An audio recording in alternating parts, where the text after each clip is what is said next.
Welcome! Your desires lead to your purpose. In this video, I'm going to show you an easy and also fun way to use your desires to manifest your purpose, to speed up that process. And I also like to say to light up that journey to manifest your purpose, get clarity on your purpose. I believe we came here to make our biggest contribution.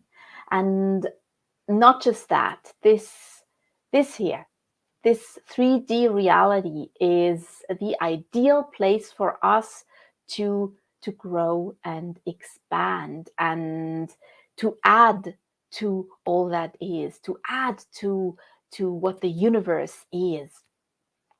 And when I say we came here, or I believe we came here to make our biggest contribution, that might actually sound or even feel a little heavy, because the word contribution has two sides.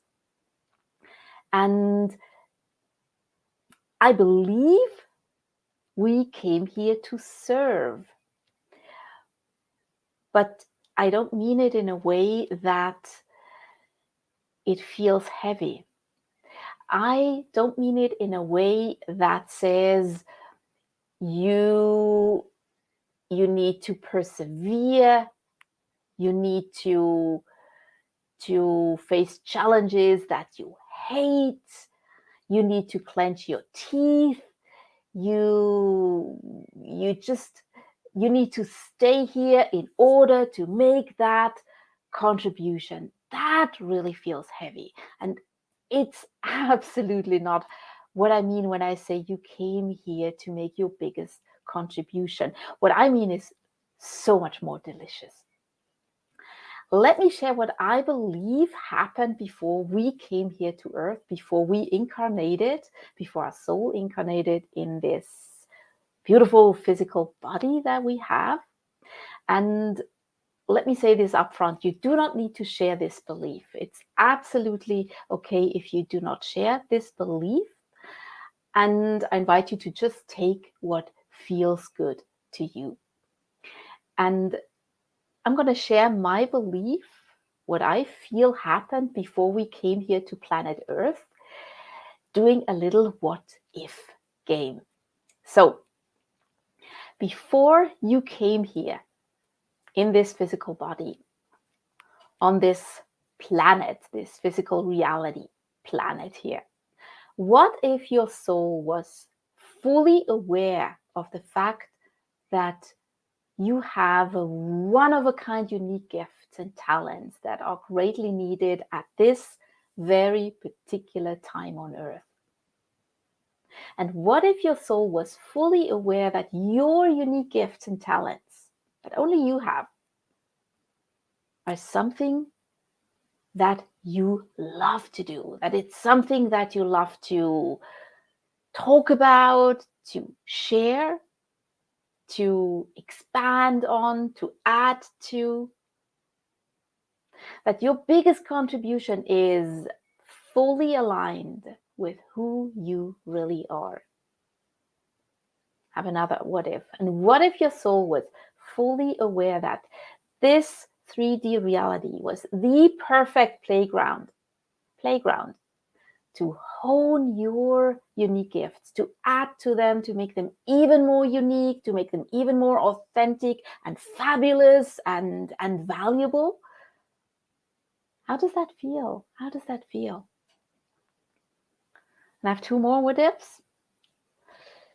What if your soul knew that your biggest contribution is one of the reasons why you came here to planet Earth, that it is, let's say like that, a part of your purpose, that your contribution, your biggest contribution is a part of your purpose? And what if your soul knew that you will always, at all times, have guidance that leads you towards your biggest contribution, towards your purpose?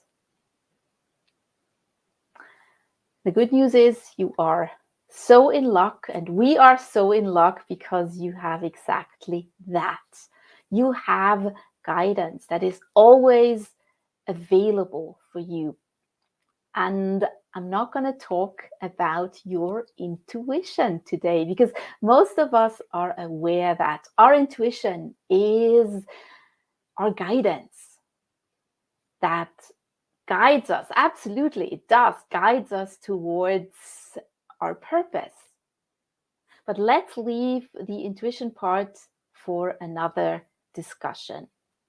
Because what you might not be equally aware of is the fact that your desires also lead you to your purpose. Your yearnings, your desires, they are like little nudges from your soul, pushing you, nudging you towards your purpose and your biggest contribution. Can you feel that? That your deepest desires are the nudges of your soul, pushing you towards your biggest contribution, towards your purpose. And I know you might not be fully aware of your desires. I am definitely not fully aware of all of my desires that I have, because we have been trained that our desires don't really matter. I've been told, well, learn something that will serve you for the rest of your life. Learn something that gives you good income, that allows you to have good living. I wasn't told to follow my desires. My parents haven't been told to follow their desires. That was out of the question. And most of us haven't been told that we should follow our desires, neither at home nor at school. So it's okay if you're not fully aware of your desires. And asking the question, what do I desire? What do I desire? That might be a question that you cannot answer right now, and that's okay. But there's something easier for you to ask. Let me give you another question to ask. What if you asked the question, what do I love? What do I love? And by that I mean, what do I love to talk about? What do I love to read about? What do I love to be with? And who do I love to be with? What do I love to share? What do I love to think about? What do I love to discuss for hours? What do I love to read about? What do I love? And again, you might not get a full answer. That's so okay. I just invite you to ask this question, what do I love, from an open and curious place? And just hold that question in your heart for a while. Being open and curious, just holding this question in your heart. It's precious. It's so precious. So precious, this question. What do I love? Holding it from an open and curious mind. Maybe you love to journal. So you might want to journal about this. You might want to add 5 minutes of journaling each day, just writing whatever comes up. And by that, I mean not censoring yourself and certainly not judging yourself, whatever comes up, and also not going into an old story. Like, something comes up and there goes the old story, like, oh my God, I was never allowed to do that. For 30 or 40 or 50 years, I didn't do what I truly love. I missed out. That's an old story. You don't want to go there. I invite you to stay in the present, stay present with the question, what do I love? Not going into old stories, not going into judgment, not going off in any other direction, just being present and lovingly, curiously, and openly holding that question, what do I love? And then when you get something, just a nugget like, something easy like, I love to go for a walk in the woods. I love to be in the woods. I invite you to either do exactly that, what comes up, and sometimes it's not possible for you to do that right away. If you can't do it, I invite you to imagine doing it, to imagine that you can do it right now, to imagine that it's already here. And especially imagine yourself being in the midst of having this desire, having what you love fulfilled, and imagine what it feels like. How does it feel like to have what you love fulfilled? How does that feel like? How does living, doing, sharing, talking about what you love, what you desire feels like? Just going in there and really feeling it. How does it feel like? Imagining, oh, it's already here. It's already here. And now going with that feeling. How does it feel like?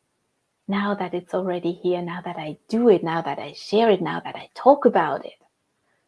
And I promise you, if you do that, if you go into that feeling place of what you love, you are going to light up and speed up your journey towards your purpose. You're going to light up and speed up the manifestation of your purpose, because your purpose is fully aligned with what you love to do.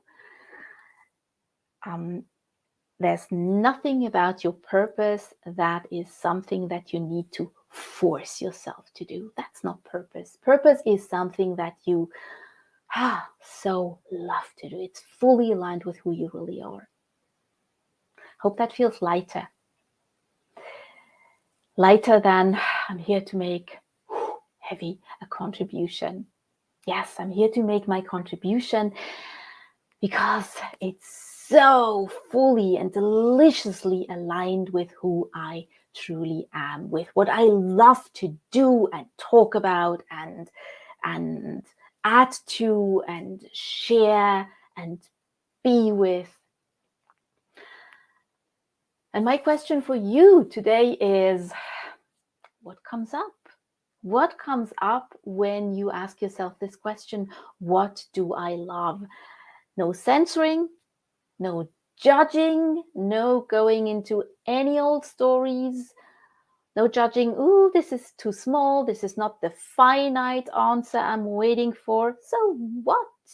You're picking up a thread and following it. It's a journey. So enjoy this journey by enjoying what comes up and being okay with what comes up, because what comes up right now, right here, is perfect. It's perfect. And it's a stepping stone to the next piece, a perfect stepping stone. And you don't need to know what the next piece is yet. I just invite you to be with and feel into what you love, feel into what it is like to enjoy being in the midst of what you love, to do, to share, to be, to whatever. So share with us what came up for you. And yeah, see you again very soon. I think I'm going to do another video before Easter, and I'm going to have a quick peek at what some of the live participants write. It feels like the truth I have always known, but lost my way getting caught up in life, people, and my troubles. Oh, absolutely. Haven't we all? Haven't we all? Because I think that's really because we haven't been told that our desires, what we desire, Maybe my parents haven't talked about what your soul's desires are, but maybe our heart's desires. We haven't been told that what our heart desires is the most important guideline that we have in life. So understandable. What if sharing one's past is part of one's purpose as testimony? That's a good one. You know what? There's never a that's wrong and that's right for me. There's always, we have a stick and there are two sides of a stick. So if sharing your past right away takes you into an old story, into emotions, I would look for a way how you can talk about your past without getting back into an old story, because you do not want to re-traumatize yourself. That's it, right? If we get emotional talking about an old story, we are doing just that, re-traumatizing ourselves. So find a way of talking about your past, maybe from an observer space, being the observer, not getting caught up in the nitty-gritty of what happened, so that you do not re-traumatize yourself. That's not what you want to do. So sharing your past, of course, that's perfect. It's a perfect way to teach others. Sharing your story is a perfect way to teach others what you have to share. And it's a beautiful way to connect with others. Just do it in a way that you do not re-traumatize yourself. Helping others, beautiful. I had been creative on mine, being able to draw and able to create beautiful stuff in my hands. Aren't we all these wonderful creators? So thank you so much for sharing, beautiful creators, wonderful Starseed sisters. And keep the comments coming. I'm going to answer them back in Facebook, of course. Big hug and have a beautiful rest of the day wherever you are in this wonderful on this wonderful planet. Bye-bye.